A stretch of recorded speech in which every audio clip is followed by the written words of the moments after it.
একজন বিশ্ববিখ্যাত বুজুর্গ ছিলেন, ইমাম ছিলেন, জগৎ বিখ্যাত মুহাদ্দিস ছিলেন ইমাম মালিক রাহমাতুল্লাহ আলাইহি। মদিনার ইমাম ছিলেন। তো ইমাম মালিক রাহমাতুল্লাহ আলাইহি ওনার একটা বক্তব্য ছিল স্বর্ণের অক্ষরে লিখে রাখার মতো। উনি বলছেন, লান ইউসলিহা আখিরু হাদিহিল উম্মাহ ইল্লা বিমা সালাহা বিহি আউয়ালুহা। ওনার এই মূলনীতি বলছে যে এই উম্মতের শেষ অংশ সংশোধন হবে না ওই পদ্ধতি ব্যতীত প্রথম অংশ সংশোধন হয়েছে যেই পদ্ধতিতে। অর্থাৎ আমাদের এই উম্মতে মুহাম্মাদীর প্রথম অংশ হলো সাহাবায়ে কেরাম, আর শেষ অংশ হলো এখন আমরা।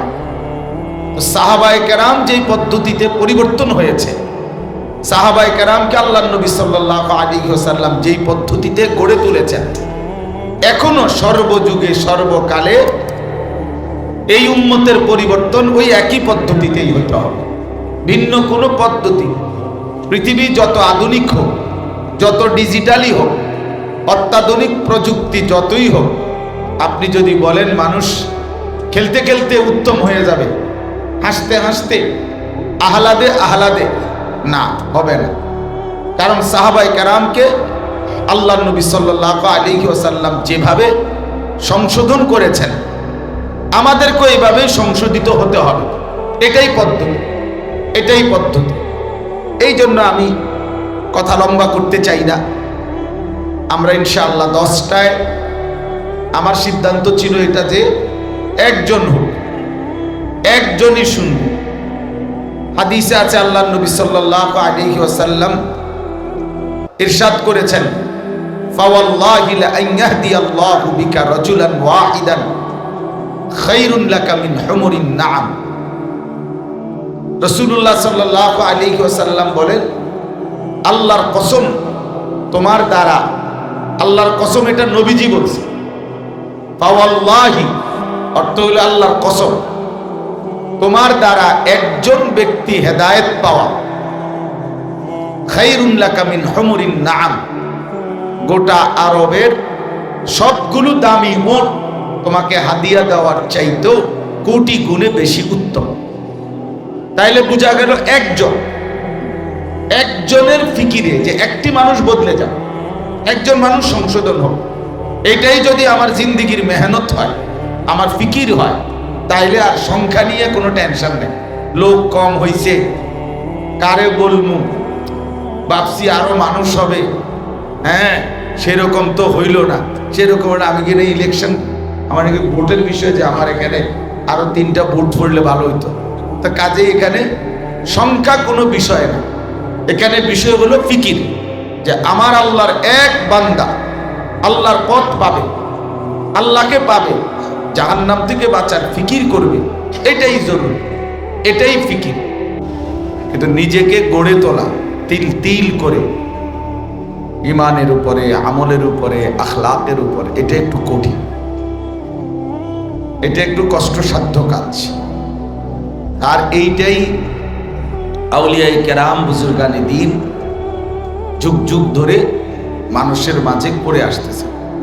অনেকে জানেও না যে বাস্তবিক অর্থে পীর সাহেবরা কি করে, অনেকে বোঝেও না যে আউলিয়ায়ে কেরাম কি করে, যে ওনারা করে কি। আসলে বাস্তবতা হলো অনেক কিছু করে, কিন্তু 2 জন 4 জন, একজন কেউ যদি কাউকে ধোঁকা দেয়, সেইটার জন্য পুরা কার্যক্রমটা দোষী হইতে পারে। এই হিসাবে মূলত যুগে যুগে আউলিয়ায়ে কেরাম বুজুর্গানে দ্বীন মানুষের আত্মশুদ্ধির উপরে ব্যাপকভাবে মেহনত করে আসতেছে, নিজেকে গঠন। কোরআনুল কারীমে আল্লাহ তাআলা বলছেন, ইয়া আইয়ুহাল্লাযীনা আমানু কু আনফুসাকুম ওয়া আহলিকুম নারা, হে ঈমানদারগণ, তোমরা সকলেই নিজেকে বাঁচাও এবং পরিবারের সদস্যদেরকে বাঁচাও জাহান্নামের আগুন থেকে। তাইলে বোঝা গেল পরিবারের সদস্যদেরকে বাঁচাও, এটা যেমন হুকুম আলাদা, নিজেকে বাঁচাও, এটা আলাদা হোক, এবং এটা প্রথম হোক। এই জন্য আলাদাভাবে আল্লাহ তাআলা বলছেন কু আনফুসাকুম, নিজেকে বাঁচাও।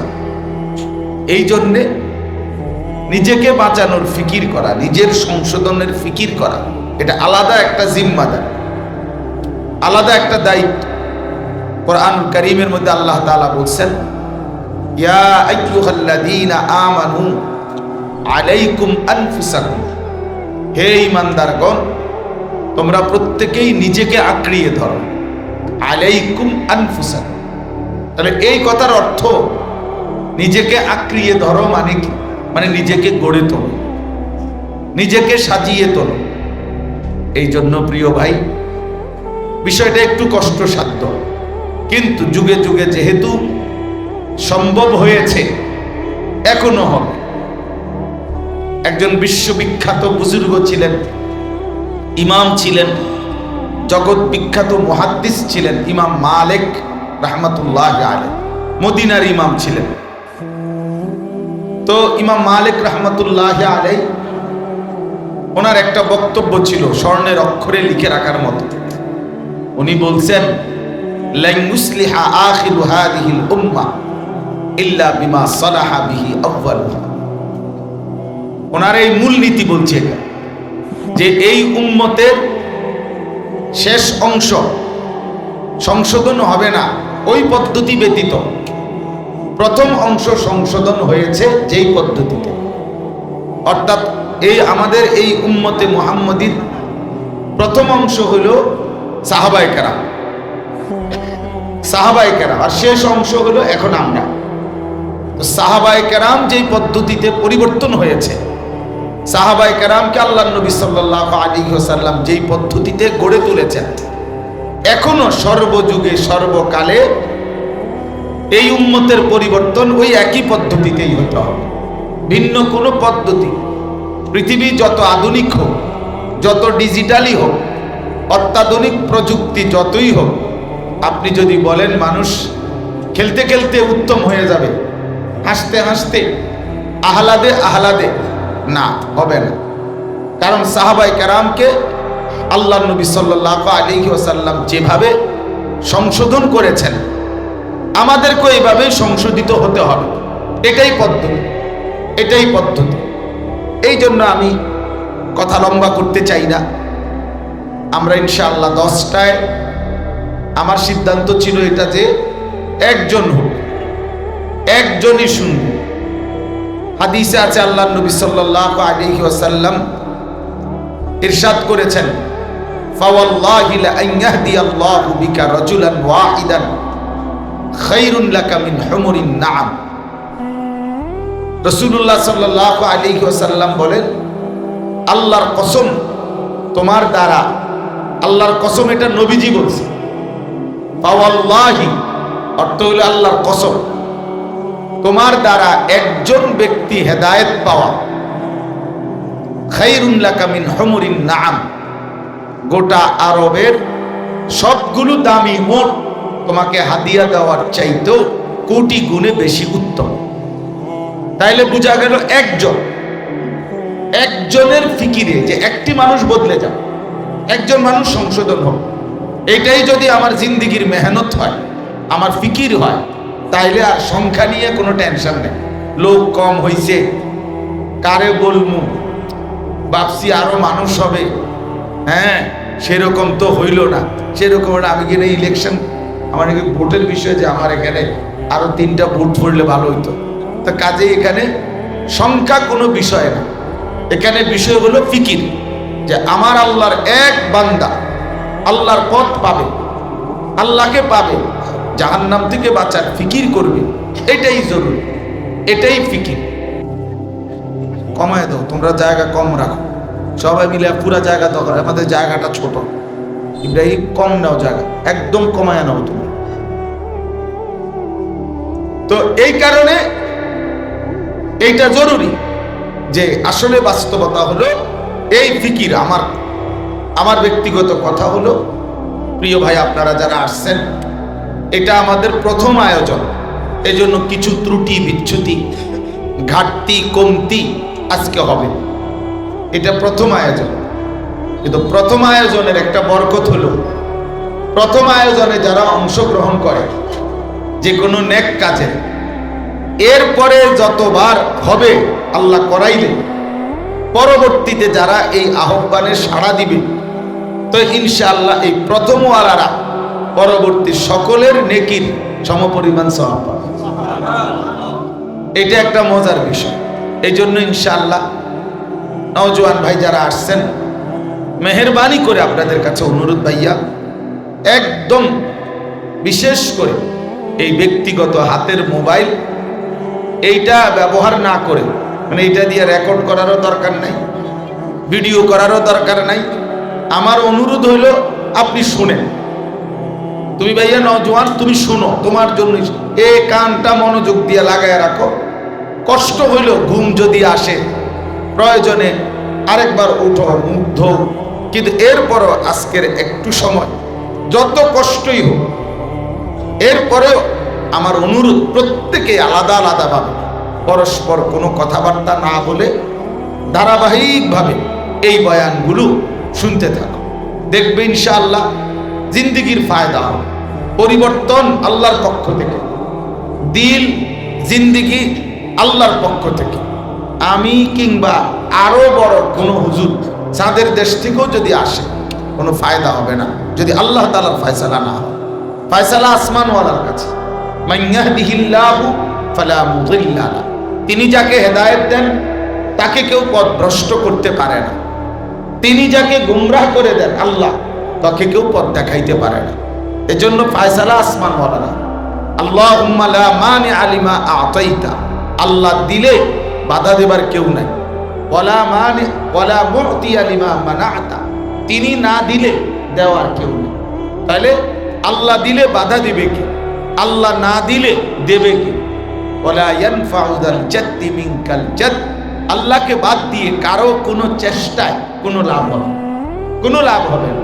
এজন্য ভাইয়া মূল ফিকির এখানে কোনো দল, কোনো সংগঠন, কোনো এজেন্ডা, খোদার কসম আমি আমার নাই, আমি এই উদ্দেশ্যে ডাকি নাই। আমি শুধুই আখিরাতের জন্য, আল্লাহর জন্য প্রতিটা যুবকের, কিশোরের, তরুণের, নওজোয়ানের জিন্দিগি বদলা, ইমানওয়ালা হোক, আমলওয়ালা হোক, তাকওয়াওয়ালা হোক, ফিকিরওয়ালা হোক, এই বিষয়টাকে চিন্তা করেই শুধু এই মজলিস, ইসলাহী মজলিস, অর্থাৎ নিজেকে সংশোধন করা, নিজের আখলাককে সংশোধন। এই জন্য আমরা ধারাবাহিকভাবে কিছু বিষয় আজকে নির্ধারণ করছি। আরো ধারাবাহিক ইনশাআল্লাহ আমার শায়েখ আরিফ বিল্লাহ হাকিমুন নফস আল্লামা মুফতি মুশতাকুন নবী কাসিমি হযরত আলহামদুলিল্লাহ অনেক বেশি খুশি হয়েছেন। বারবার আমার কাছে খবর নিছেন যে মাওলানা কি খবর আপনার এই প্রোগ্রামের। তো এই জন্য বললাম যে ইনশাআল্লাহ আজকে ধারাবাহিকভাবে এখন থেকে আলোচনা হবে, বিষয়ভিত্তিক আলোচনা হবে। এজন্য কাগজ দিছিলেন মামুন, কিছু হালকা কাগজ দিও, যদি কারো কেউ কাগজ নেয় কিছু লিখতে চায়, মন চাইলে কাগজ দিবে, 2-4 জন ছেলেরে রাইখো। তো মেহেরবানি করে আমরা মনোযোগ দিয়ে শুনতে থাকি। আল্লাহ তাআলা আমাদেরকে তৌফিক দান করেন। শুরুতেই প্রথম আমাদের মাঝে এখন আলোচনা পেশ করবে হযরত মাওলানা ইয়াহইয়া ইউনুসী। মাওলানা ইনশাআল্লাহ উদ্বোধন করবে। এখন শুরু থেকে বয়ান শুরু হবে, ধারাবাহিকভাবে তার বিষয়ের উপরে সে নিজেই বলবে তার বিষয় কি। এই বিষয় ইনশাআল্লাহ আলোচনা আমরা শুনতে থাকি, এরপরে ইনশাআল্লাহ আমরা আবার আলোচনা। আল্লাহ তাআলা আমাদেরকে তৌফিক দান করেন। মেহেরবানি করে নওজোয়ান ভাই যারা আসছেন, ভাইয়া আমি অনুরোধ, আমার সাথে মুসাফা করার কিছু না, আমি আসি, আমি থাকবো একবারে আসর পর্যন্ত, রাতেও আসি আমরা এখানে। কাজেই বিরতির সময় 1 ঘন্টা বিরতি দেওয়া হবে দুপুরবেলা, অতএব ওই সময় মুসাফা করা যাবে। এজন্য এখন দয়া করে এখান থেকে কোনোভাবে কেউ উঠাউঠি না করে। আল্লাহ তাআলা আমাদেরকে তৌফিক দান করেন, আমিন। বয়ান পেশ করছেন, কথা বলছেন।